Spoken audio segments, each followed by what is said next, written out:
I am so happy to be here with Marisa Schmid and talk about what's been going on in your life and business in the last, well, now it's 3.5 months, COVID. It's the new term, I hear people talk and yell, well, since COVID. And I'm like, there's this term now, how life and business is different since all of this happened. And for some, actually, many of those I've interviewed, it's actually been like, whoo, business has taken off. But it's been rocky for some. And that's why I'm doing these interviews. I want to, talk to female entrepreneurs who are making 6-7 figures and how they've been navigating the situation. So, Marisa, before we dive in, maybe you tell those who are watching, what do you do? Thank you for being here or letting me be here. I'm Marisa. I'm a spiritual teacher. That's what I'm doing. So I teach people to become intuitive or become safe and secure with their intuitive gifts, because everybody has it, but most of the people don't really know how to use it, how to work with it. And what I do is I teach in a very down-to-earth way how to use your intuitive gifts, because everybody just needs to know how to do it and needs to know how to actually work with it. And so what I have is a lot of highly sensitive people in my classes, in my courses, and I teach them to become happy with what they are and what they have. And for me, spirituality has to be an everyday thing. It has to be something really normal, and it has to be funny and strange and happily made and stuff like that. It's just like it has to be something that's in your everyday life, because in my opinion, whenever we breathe, we are spiritual. So yeah, I love that approach, because if anyone would ask me, Sigrun, are you spiritual? I would say no. And then I talk to you and I'm like, I probably am. Yes. I don't believe in religion, because I think religion is something really wrong. I believe that when there are 8 billion people on the planet, there is 8 billion different spiritualities, because you will never find someone who believes the absolute same as you do. And in my opinion, it's really important to understand your own, to be your own spiritual being, and don't follow someone or follow some lead. Just always feel if it feels right for you, and if it doesn't, and you don't, and if you like it, you do it, and if you don't like it, you don't do it. So that's what I do. And I want people to become very aware of what they are and their own, probably their own braveness, because people are great, aren't they? I mean, we are so brave to be here right now. So we are brave. We are live. It is brave to just show yourself and be visible online. So COVID, this situation happened, we went to lockdown. You live in Switzerland like I do, and you couldn't go out of the house unless you were going to the supermarket to buy groceries. Well, there was nobody checking. It was not as strict as Italy or Spain. But what happened in your business? Like, how did your clients react to this, or your community? Well, it became busy, and it became a little, well, not a little busy, but a lot. A lot, maybe crazy. Maybe that's the right word. A little crazy. That's probably the right word. Yeah. It was, people searched for spiritual leaders and for spiritual guidance during that time. And so everything really blew up for me. So it was really busy. So I had a lot of people searching for help, and I had a lot, and that's actually the cool thing of COVID, is a lot of people finally had time to dive into their own spirituality. So a lot of people came and said, well, now I'm having time. Couldn't we do a class, a small one, a big one, whatever? Can we do a course? Because they finally have time to feel. They don't stress from one place to the next place, to the cafe and whatever they do every day. So they have a lot more time of actually feeling. So for me, it didn't slow me down at all. Not at all. It was really busy. I have been working so much. And I really have to take care of myself, because I see that I'm a little overworking. So I think a lot of us being in the online business and being visible online are working too much right now. So I think, I don't know if you had it too. I think I've never worked so much as in the last 3.5 months, but I think you also feel called to do it. Like, yes, as you said, you have a gift to help those who want to use their gift. Now, if you realize that they all need help right now, you cannot just go and disappear. You gotta actually step up and be that leader that they're looking for. Exactly, and that's what I tried to be. So it was actually, it was fantastic. It was a lot of work, but it was really fantastic. And I mean, I do see the change that happened, and it's so interesting. I just love to be here right now and see what's happening.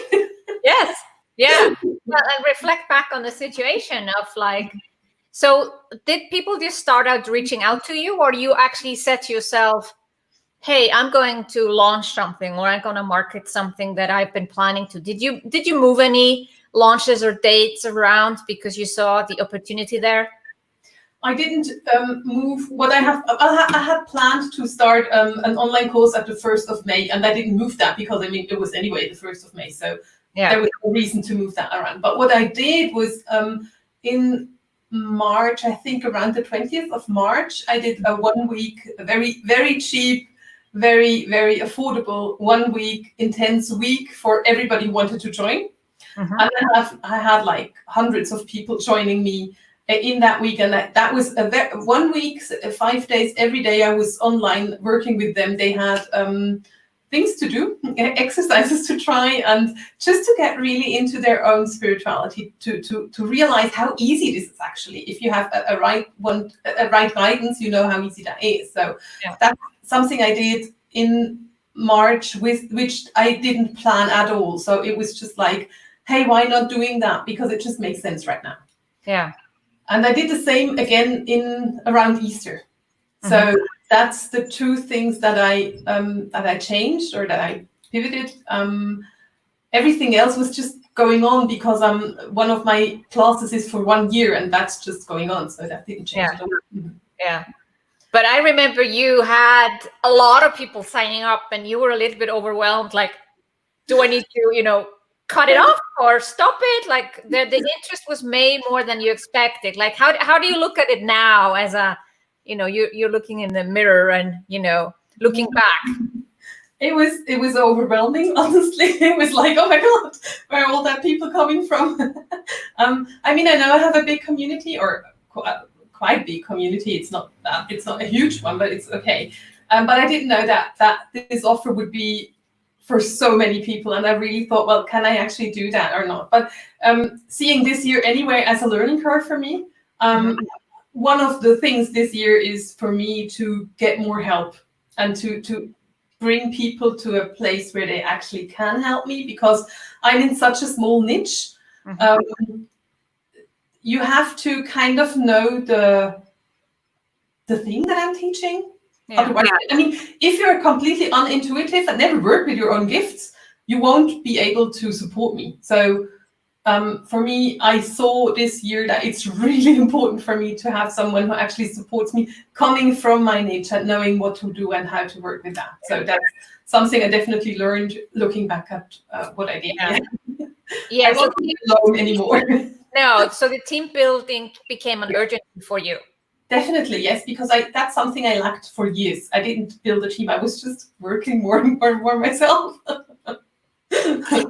And now, I think sometimes that's good. Like you got so much attention and so much, there was so much need for your service. And that kind of forced you to get help, because you suddenly realized, oh, well, I cannot serve hundreds of people in one go. Yes, that's true. That's something that I really have to change. Yeah. And what do you think, like, as you said, spiritually is something that often comes up in crisis. Yes. So what how can you explain that to us? Like, I kind of get it logically that people look for some sort of answer in a crisis. But what is it about spirituality? Are they looking inside and the answers inside, or where are the answers? Well, yes, definitely. But probably everybody would answer you that the answers are inside. I think what they need help is to listen or to hear what their answers. So to get answers from the spiritual guides or whatever, however you call that. I mean, you could call that God or guides or whatever. It's actually not important to you call that. But the answers are always there. But a lot of my clients, my students, they have an idea in their head. Well, in their head, but I mean in their head. For example, if you want to be clairvoyant, they think that there is like a TV in your head, and on that, and then you switch on the TV, and on that TV there is a girl telling you, this is picture number 1 coming now, and then there is a picture coming, and you look at that picture, and they've never learned that this is actually working completely different. And if you explain them how they get the answers, they realize that they have a lot of answers. And sometimes if you go into the intuitive gifts, you can be clairvoyant, clairaudient, clairsentient. And sometimes someone might be clairsentient, which is great. It's fantastic, and it's very easy, a very easy start for most of the people. But they really want to be clairaudient, and they listen and listen and listen, and they can't listen to anything, but they can feel it. And when you talk to them and explain them that being clairsentient is actually great, they just need to understand what they're listening. What is it? The clairsentient? It's feeling in your body. Feeling in your body. Okay. Yes, so I mean, there is 2 ways of being clairsentient. One is you feel it in your body, like it's your heart is racing, or whatever, your leg is hurting, and the other thing feels good, or it feels bad, or it feels healthy, or you're anxious, or whatever. So that's the feelings. It's all connected to the feelings. And if you understand how to actually realize that you're feeling something, and to understand, oh my God, this is an answer. This is my body, or my whatever, my soul, my spirit guides telling me this is the answer to your question. If they understand how they do that, it's a lot easier. And when you're in a crisis, you need someone to tell you what you want to do. And actually, your body should tell it to you, because your body knows best. And if you learn how to listen to your body, how to go into that calm place, and I mean, you do have to have a calm place. If you are really stressed out and very busy, running from A to Z and B and whatever, it's not happening, because you just don't listen to what's in there. And having this crisis, having the coronavirus, slowing us all down, giving us space to meditate. Even if you only meditate 5 minutes a day, that's actually enough. Don't do it more. But take your time, go into that calm place, and listen to what your body wants to tell you, because that's the answer that you have, and everybody can get that. It's not hard to get that. So would you say that people don't need to look, because for leaders, because what I saw also during this crisis, I think we all saw that there were people who stepped up. Yes. And we look towards these people, looking for answers, what to do next, and how to deal with all of this. And then there are others who failed miserably because they did not step up, even if they had the title of a leader. And then you say, well, there's another version, look within. Yes. For me, yes, that's true. Look within is definitely something that's very true. But that doesn't mean for me that you don't look to a guide or to a leader or to someone else, because being inspired by someone is something great, and I love to be inspired, and I love to inspire. So in my teaching, I always try to teach them to be self-aware and to listen to themselves. But that doesn't mean that having a great teacher, a great leader, or someone to follow, or someone to be inspired from isn't great, because I mean, we all are inspired all the time. We need to be inspired, and being an inspiration, that's probably one of the things that really drives me. Do you think that something like coronavirus, because we're not out of the weeds yet, the waves are coming back, because now travel has picked up a little bit in Europe, at least. And you see a little spike. There's a little one. It's not big yet, hopefully not. But there is this underlying, it's still around us. We're not out of the weeds. Do you think this will have some sort of a big shift on spirituality in the world, or what is your take on it? It's definitely a big shift.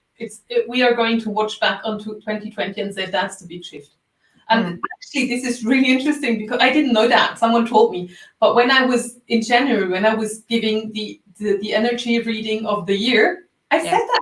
I can't remember that, but obviously I said that in January. Nobody was talking of Corona in January. But in my first energy reading of the year, I said, this is going to be the year that we are looking back to, and said, that's the shift happened then. That's when it became obvious. Yes, definitely. You have to go back and find that video. And you're like a prophet. You're like, oh, I knew it. I knew it. I don't like to be a prophet, but yeah. No, yeah.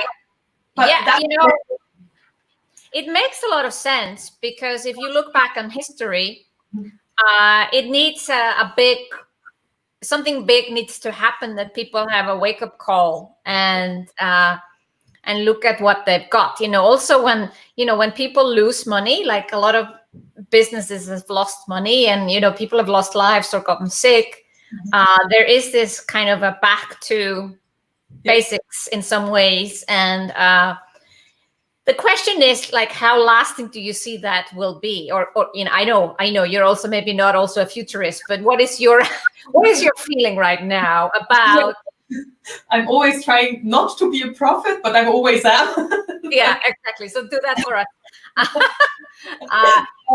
What do you think will happen? Like, will people stick with it, or as soon as we can go back to traveling around the world, will it all go back? I don't think we'll go back to normal, but what do you think will be the next normal then?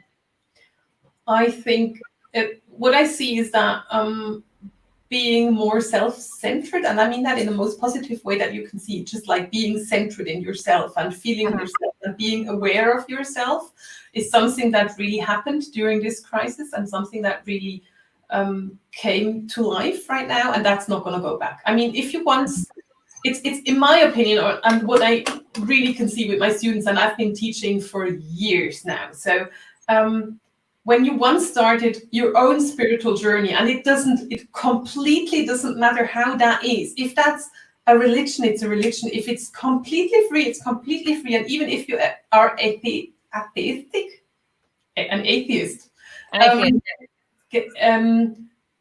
that's your spiritual journey. So if you once started that, and I mean, you just take the first step, you are not going to go back. It's not possible, because this is just one of the rules of the universe. When you once started, there is no going back. And this happened. This Corona made a lot of people going not one step, but they went to 3 or 4 or 10 or 100 steps. So there is no going back. And this is going to last. This is not going to change. Obviously, it's going to change a bit. It's going to probably be going to step back a little and just being focused on something different again, but not where we were. Not possible. And what does that mean for someone like yourself? Like, do you suddenly realize you have to speak to more people, like a broader audience in some way, or do you have to create some new programs? Like, what does that mean for you? If you just know, and I think this is pretty certain, I agree with you, this will not go back. More people will be interested in spirituality, are already interested, and will be moving forward. What does that mean for your business? Well, for me, it was one thing that did happen, and I'm just in the last steps of it. I finished my second book, and I know exactly that this book is going to be an eye-opener for a lot of people, because it's going to explain a lot of things that loads of people feeling like lost, or feeling like they're missing something, and this is going to explain why this is happening and where this is coming from. And for me, this book is one thing that I really had to do during this time, and have to publish now as soon as possible. It's well, I am. You are. I'm still trying to be finished by the end of July. So have a bit of time. Yes. Yeah. And this is something that I had to do. I do talk to quite a big audience every now and then, and I did see that I'm doing an energy forecast for every month. And what I realized that it's on YouTube, and it's clicked a lot more than it was before. So I was used to having between 25 and 40,000 clicks, and now I'm quite used to having 70,000 clicks, which actually doubled about the people how many came. But for me, I was growing into it. I mean, I've been online for a long time. I've been doing that. I've been working online mostly since 2017. So I was used to it, and I didn't feel like, oh my God, this is so much bigger now than it used to be. It did become bigger, and it did become a wider audience, but it wasn't frightening or something like that. I was just growing into it. And that's good. That's good. I think we talk about the Oprah effect when someone goes on Oprah, and then people try to go to that person's website and it crashes and everything goes down. So that did not happen for you. And that did happen for me. I think you know that. I probably know that.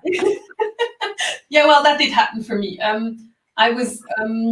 I have a course that I'm giving, that's a spiritual guide course, and I had a webinar to start the course, and when people wanted to log in or to sign up, they couldn't because the website completely crashed. So it did happen.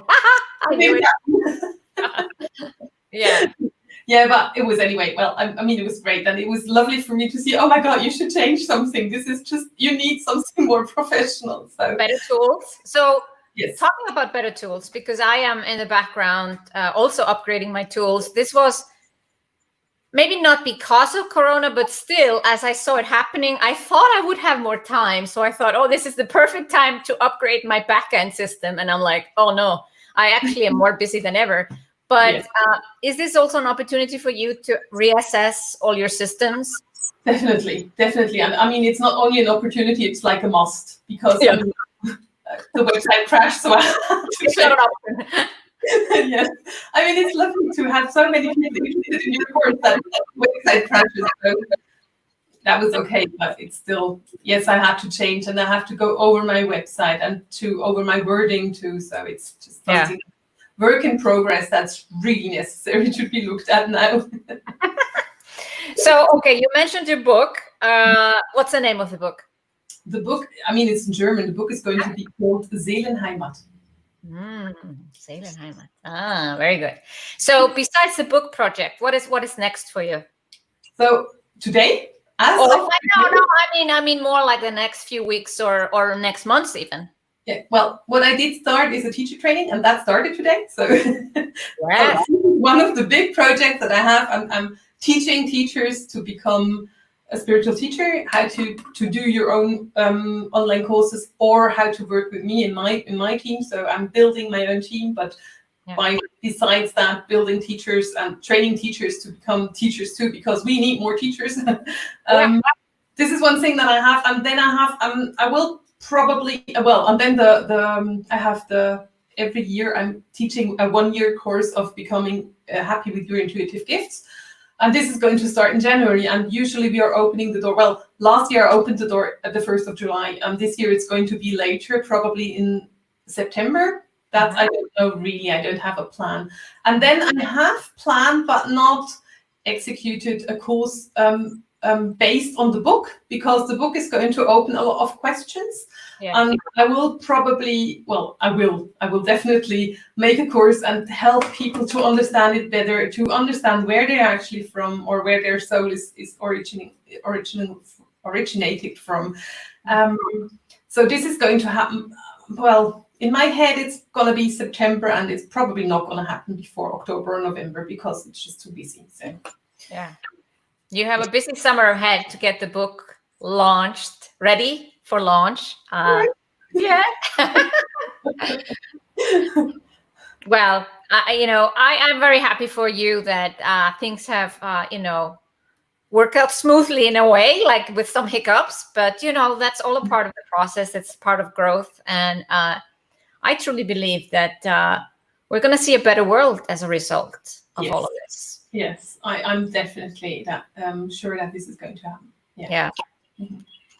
Thank you so much, Marisa, for coming on here and sharing with us. Marisa is a YouTube star. I'm not yet. So go and follow her channel. Your channel is called, we should put it in the comments. It's called Seelenschimmer. That's my business is called Seelenschimmer. Yeah. So you can find you on YouTube and Facebook and yeah, great. Fabulous. Thank you so much, Marisa. Thank you.